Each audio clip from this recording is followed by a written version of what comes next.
आधार पर आरक्षण देना चाहता है।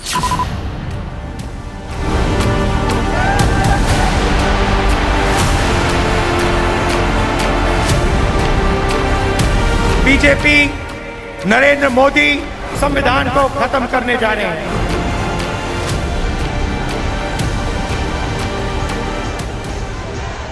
पिछड़े वर्ग के आरक्षण को कम करने का काम अगर किसी ने किया है तो ये कांग्रेस पार्टी ने किया। कांग्रेस धर्म के आधार पर आरक्षण देना चाहता है। आरक्षण, जी हाँ, आरक्षण। फिर सुन लीजिए, आरक्षण। कि हम रिजर्वेशन के खिलाफ नहीं। पिछड़े वर्ग के आरक्षण को तीसरे दौर की वोटिंग से पहले आरक्षण का जिन्न फिर से बाहर निकल आया है। राहुल गांधी कहते हैं बीजेपी संविधान खत्म कर देगी। ये जो बीजेपी के लोग हैं ना, ये जो आरक्षण पर और कॉन्स्टिट्यूशन पर आक्रमण कर रहे हैं और इसको खत्म करने की कोशिश कर रहे हैं, ये बिल्कुल गलत है। ये हम कभी नहीं होने देंगे। बीजेपी कह रही है राहुल गांधी झूठ बोल रहे हैं। राहुल गांधी निराधार झूठ बोलकर लोगों को गुमराह करने का काम कर रहे हैं। और इन सब के बीच फिर सामने आते हैं संघ प्रमुख मोहन भागवत। अभी एकदम असत्य बात है, गलत बात है। जब से आरक्षण आया है तब से संविधान सम्मत सारे आरक्षण को संघ पूर्ण समर्थन देता है। आरएसएस प्रमुख मोहन भागवत ने एक बार फिर वही बात कही जो उन्होंने 4 साल पहले कही थी, 2 साल पहले कही थी, नागपुर में साल भर पहले भी कही थी और एक बार फिर कहा कि आरएसएस संविधान के मुताबिक आरक्षण के साथ है तब तक जब तक समाज में भेदभाव है। मैं यहाँ आया कल तो मैंने सुना एक वीडियो घूम रहा है कि संघ वाले बाहर से तो बात ही अच्छे करते, अंदर जाके कहते हैं आरक्षण का हमारा विरोध है, बाहर हम बोल नहीं सकते। अभी एकदम असत्य बात है, गलत बात है। जब से आरक्षण आया है तब से संविधान सम्मत सारे आरक्षण को संघ पूर्ण समर्थन देता है और संघ ये कहता है कि आरक्षण जिनके लिए है उनको जब तक आवश्यक लगेगा या सामाजिक कारणों से दिया गया है, वो भेदभाव जब तक है तब तक ये आरक्षण जारी रहना चाहिए। आरएसएस प्रमुख हैदराबाद में थे, एक प्रोग्राम में बोल रहे थे। जिक्र आरक्षण का आया, बताया कि सोशल मीडिया में एक वीडियो फैलाया जा रहा है, आरक्षण के नाम पर लोगों को बरगलाया जा रहा है। सोशल मीडिया है, अच्छी बातें भी जाती है, खराब बातें भी जाती है। वो सोशल मीडिया को गुण नहीं, सोशल मीडिया में भाग लेने वाले का गुण है। तो ऐसी कपोल कल्पित बातें लोगों में भेज कर विवाद पैदा करना उसका स्वार्थ है। चलो ठीक है, उससे हमारा कोई संबंध नहीं है। संघ प्रमुख ने क्लियर कर दिया है कि आरक्षण के नाम पर झूठ फैलाया जा रहा है, लेकिन मौका चुनाव का है, लिहाजा मुद्दा गर्मा चुका है। संघ प्रमुख के बयान को लेकर राहुल गांधी ने भी पलटवार करने में देर नहीं की। आरक्षण पर सियासी रण बढ़ने लगा है। आरएसएस के जो चीफ है उनका बयान आता है कि हम रिजर्वेशन के खिलाफ नहीं है। अरे इन्होंने ही पहले स्टेटमेंट दिया था कि रिजर्वेशन के खिलाफ है। जो भी रिजर्वेशन के खिलाफ है सारे के सारे इनकी पार्टी में जा रहे हैं। जो भी रिजर्वेशन के कॉन्स्टिट्यूशन के खिलाफ है सारों को ये ले रहे हैं, फिर कह रहे हैं कि भैया हम रिजर्वेशन के खिलाफ नहीं है।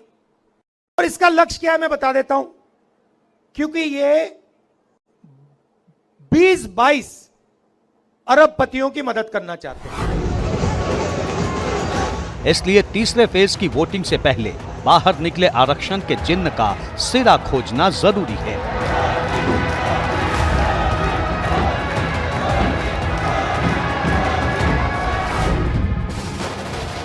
असल में इस पूरे विवाद की शुरुआत तब हुई जब राहुल गांधी ने सोशल मीडिया एक्स पर एक ट्वीट करते हुए लिखा कि बीजेपी देश के संविधान को बदलकर लोकतंत्र को तबाह कर देना चाहती है।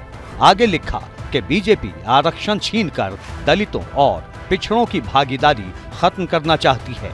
राहुल गांधी ने लिखा कि बीजेपी से जुड़े लोग ऐसा कह रहे हैं। अब सवाल यह है कि क्या बीजेपी के किसी नेता ने ऐसा बयान दिया? राहुल गांधी ने बीजेपी से जुड़े किस नेता का जिक्र किया? जातिवादी होने का हमला इन सवालों का जवाब ये वायरल वीडियो है, जिसमें जो शख्स नजर आ रहे हैं वो आचार्य प्रमोद कृष्णम है। वायरल वीडियो में वो क्या कह रहे हैं, सुनिए। मैं कहना चाहता हूं कि अगले महाकुंभ में एक प्रस्ताव आना चाहिए। यदि भारतीय लोकतंत्र से, भारत की राजनीति से जातिवाद को मिटाना चाहते हो और भारत के संविधान में बाबा साहब अम्बेडकर ने यह व्यवस्था दी है, तो आप विद्वान जन सोचो, फिर ये जातियों के नाम पर आरक्षण भारत को विभाजित कर रहा है। आचार्य प्रमोद कृष्णम का ये वीडियो सोशल मीडिया में वायरल हो गया। कांग्रेस प्रवक्ता सुप्रिया श्रीनेत ने इस वीडियो को शेयर किया। सुप्रिया के वीडियो को ही राहुल गांधी ने अपने एक्स अकाउंट पर शेयर करते हुए आरक्षण खत्म करने को लेकर निशाना साधा। अब सवाल यह है कि प्रमोद कृष्णम हैं कौन? आचार्य प्रमोद कृष्णम एक संत के साथ ही राजनेता भी रहे हैं। प्रमोद लंबे वक्त तक कांग्रेस के बड़े नेता रहे हैं। 2014 में संभल से कांग्रेस के टिकट पर चुनाव लड़ा। 2019 में लखनऊ से लोकसभा चुनाव लड़ा, लेकिन दोनों ही बार जीत हासिल नहीं कर सके। इसी साल फरवरी में कांग्रेस ने उन्हें 6 साल के लिए पार्टी से निष्कासित कर दिया था।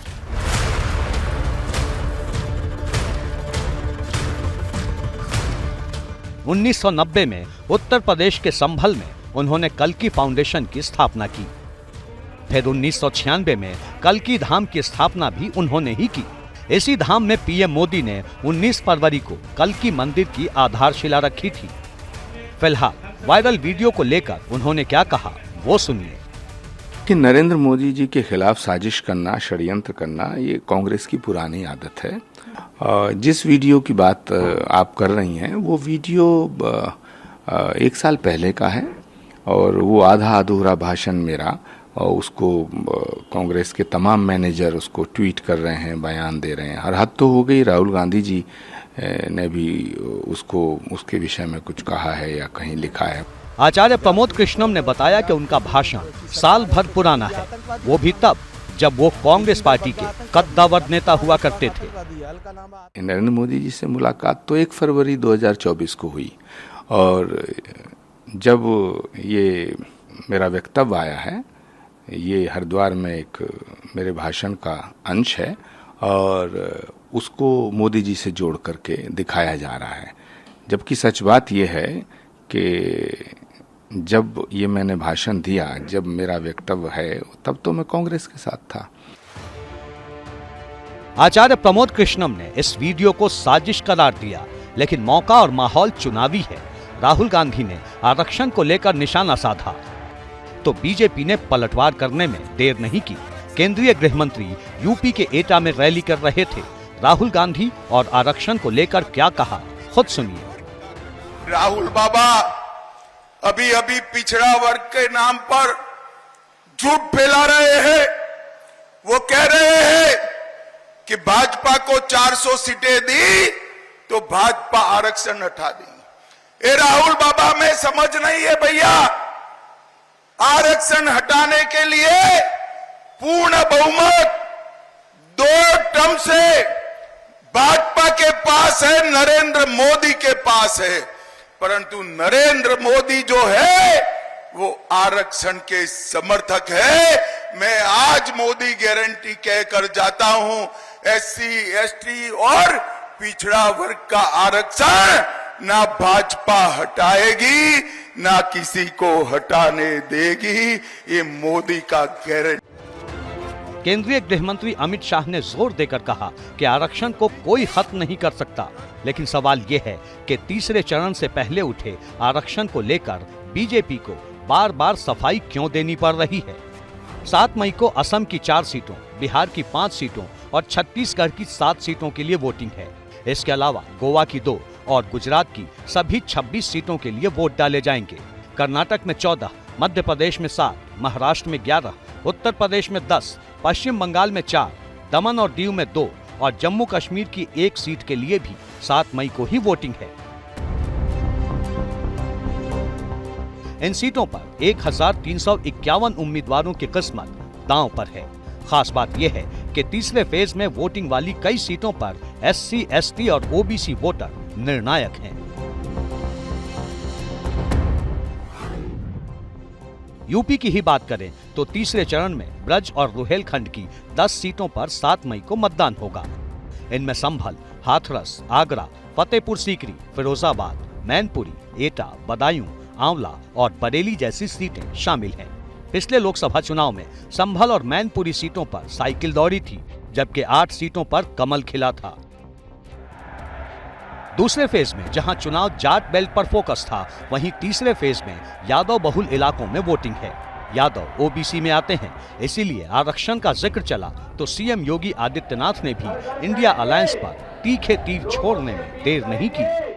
इस जाति के सौदागर परिवार जाति के नाम पर आएंगे, परिवार का पेट भरेंगे और बाद में जनता की अमानत पर, उनकी इज्जत पर भी हाथ डालने का काम करेंगे। इन्होंने पहले देश को बांटा, अब ये कहते हैं हर भारतीय की संपत्ति का सर्वे करवाएंगे। सर्वे करा करके फिर ये कहेंगे कि इस पे एक विरासत टैक्स लगेगा, और विरासत टैक्स के आधार पर क्या कहेंगे कि आपके बाप दादों की जो संपत्ति होगी, घर होगा, खेत होगा, खलिहान होगा, फिर उसमें कहेंगे कि इसमें से आधा संपत्ति पे विरासत टैक्स में सरकार ले रही है, और समाजवादी पार्टी और कांग्रेस के गुंडे उस संपत्ति पर कब्जा कर जाएंगे। बीजेपी को SC, ST और OBC वोटरों की सियासी ताकत का बखूबी अंदाजा है।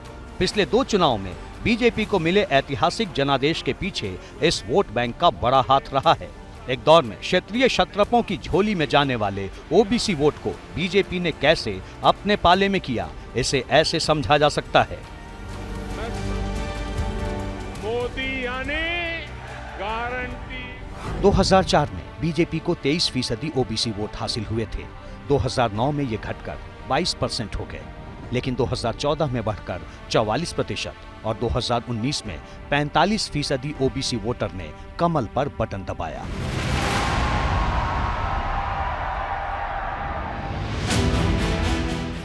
यूपी में जातीय समीकरणों का जो अनुमानित आंकड़ा बताया जाता है, उसमें पहले नंबर पर पिछड़ा वर्ग है, दूसरे नंबर पर दलित और तीसरे पर सवर्ण, फिर चौथे पर मुस्लिम आते हैं। यूपी में OBC वोटर्स की संख्या सबसे ज्यादा 52% है, दलित वोटरों की संख्या 22 से 23% और सवर्ण वोटर 20 से 22% हैं, जबकि 5% अदर्स में आते हैं। इसीलिए सभी दलों का सबसे ज्यादा फोकस 52% वाले OBC वोट बैंक पर रहता है। हर दल उन्हें अपने पाले में करने की कोशिश करता है। यही वजह है कि राहुल गांधी ने वायरल वीडियो को लेकर आरक्षण के जिन्न को बाहर निकाला तो विपक्ष को बीजेपी को घेरने का मुफीद मौका मिल गया। अखिलेश यादव को सुनिए। हर लोकसभा में बीजेपी का 2,25,000 वोट कम हो गया। अगर 2,25,000 वोट कम हो गया तो बताओ भरपाई कहां से करेंगे? सियासत अपनी जगह है, लेकिन इतना जरूर है कि तीसरे फेज की वोटिंग से पहले आरक्षण को लेकर चुनावी राजनीति गरमाने लगी है। 7 मई आने में अभी हफ्ते भर से ज्यादा का वक्त है। ऐसे में साफ है कि आरक्षण पर वार पलटवार का सिलसिला अभी लंबा चलेगा।